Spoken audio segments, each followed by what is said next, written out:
Hello besties, welcome to our YouTube channel Vasantha చేతి వంటలు. ఈరోజు వచ్చేసి ఎగ్ బిర్యానీ ఎలా చేయాలో చూసేద్దాం.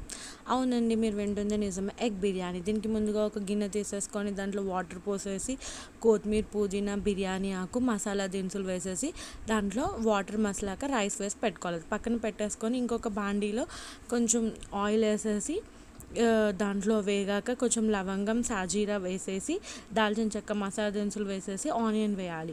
అది కొంచెం బ్రౌన్గా గోలాక అది గోలుతున్న టైంలో ఇంకొక దాంట్లో పక్కకి ఎగ్స్ అనేవి ఆల్రెడీ మనం బాయిల్ చేసి పెట్టుకున్నామండి. ఆ ఎగ్స్ని ఇప్పుడు ఇందులో వేసేసి కొంచెం ఉప్పు, పసుపు వేసి వేయించి పెట్టుకోవాలి. ఇప్పుడు ఇక్కడ ఇవి వేగుతున్న ఆనియన్ దాంట్లో అల్లం వెల్లుల్లి పేస్ట్ వేయాలి. అల్లం వెల్లుల్లి పేస్ట్ వేగాక అది దాంట్లో మళ్ళీ కొంచెం అంత పుదీనా,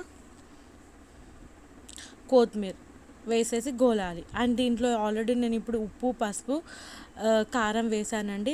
అది గోలుతున్న టైంలో ఇప్పుడు నెక్స్ట్ టమాటా తీసుకొని దీన్ని పేస్ట్ చేసుకోవాలి. ఈ పేస్ట్ చేసుకున్న టమాటాని మనం అందులో వేసేయాలి.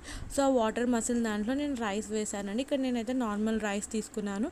మీకు కావాలనుకుంటే మీరు బాస్మతి రైస్ కూడా తీసుకోవచ్చు. అండ్ ఇది వచ్చేసి ఎగ్ మసాలా ప్యాకెట్ అండి. ఇక్కడ మీరు ఎగ్ బిర్యానీ మసాలా ప్యాకెట్ అంటే ఇస్తారు, లేదంటే నార్మల్ ధనియాల పొడి, గరం మసాలా కూడా వేసుకోవచ్చు.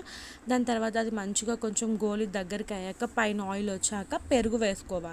కర్డ్ వేసేసుకొని ఒకసారి మంచిగా మిక్స్ చేసేసుకొని ఆల్రెడీ మనం ఎగ్స్ బాయిల్ చేసి పెట్టుకున్నాం అండ్ ఫ్రై చేసుకున్నాం కదా, ఆ ఎగ్స్ దాంట్లో వేయాలి.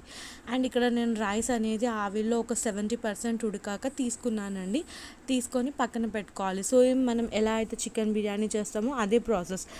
అన్నం ఒక లేయర్ వేయాలి, దాని పైనుంచి కర్రీ ఒక లేయర్ వేయాలి, మళ్ళీ పైనుంచి రైస్ వేయాలి.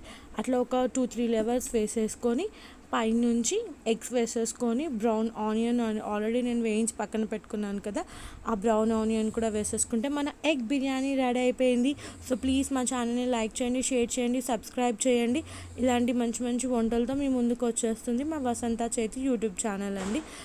ఇది 10 minutes దమ్ముకు పెట్టేసుకోండి, మన బిర్యానీ అనేది రెడీ అయిపోతుంది. సిమ్లో పెట్టుకొని తినాలి. ఇది సేమ్ చికెన్ బిర్యానీ ఫీల్ మీకు ఇస్తుంది, చాలా బాగుంటుంది. ఒక్కసారి ఇలా ట్రై చేయండి.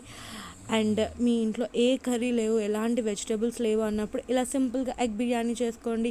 Thank you for watching our video. So please అండి మా ఛానల్ని సబ్స్క్రైబ్ చేయండి. చూస్తున్నారు కదా, నేను ఇక్కడ ఎగ్ బిర్యానీ సర్వ్ చేసుకున్నాను తినడానికి. సూపర్